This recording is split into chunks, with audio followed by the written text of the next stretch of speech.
Hey guys, one of the big differences about owning an electric car is that the charging station isn't something that you'd stop at on your way to your destination like you would at a gas station, but I like to think of the charging station as your destination.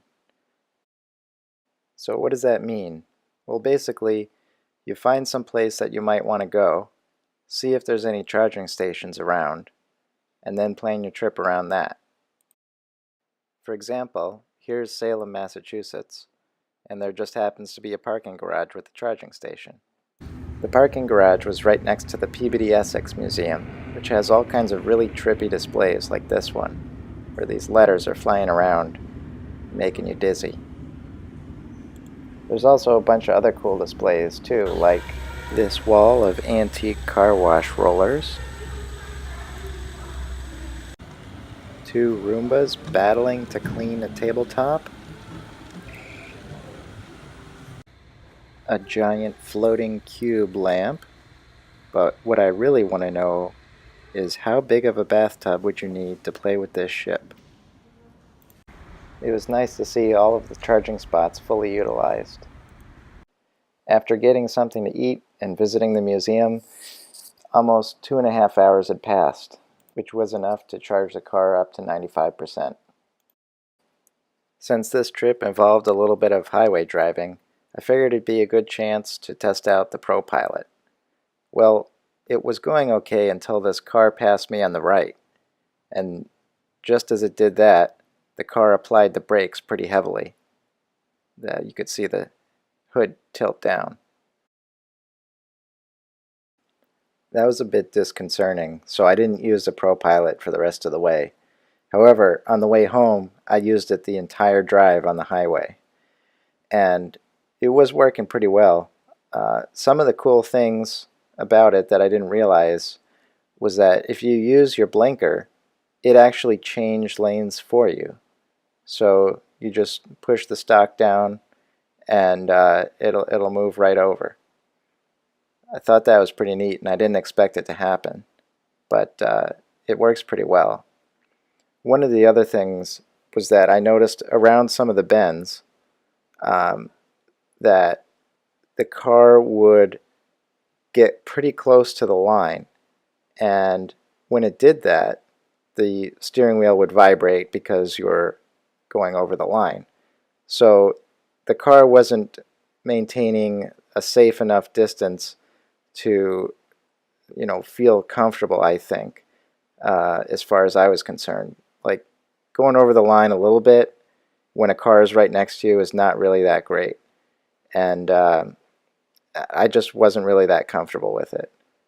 But here you can see traffic was slowing down up ahead of me. The car automatically slowed down and kept a distance. I went around them, but the car went back up to speed, and then when I got up there, I could put the blinker on, car moved over by itself, continued going down the highway.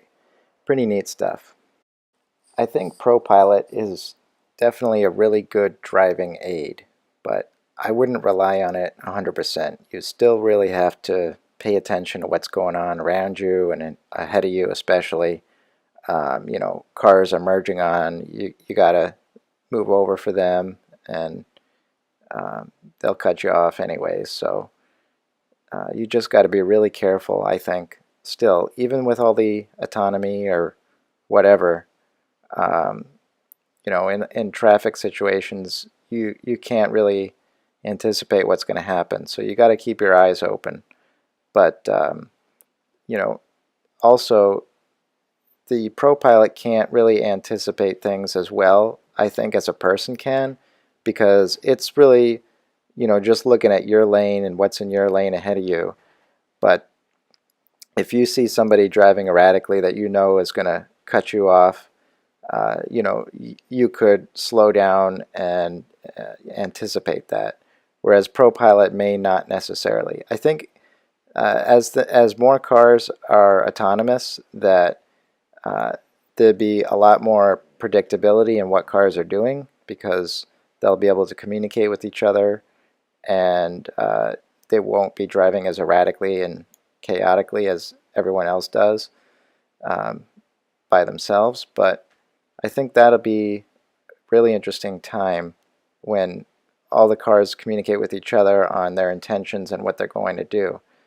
And that'll probably eliminate most of the accidents that occur, especially in metropolitan areas and big areas with lots of traffic. I'm working on some more videos for you guys, but if you have anything specifically that you want me to review or test or whatever with this car, just let me know in the comments.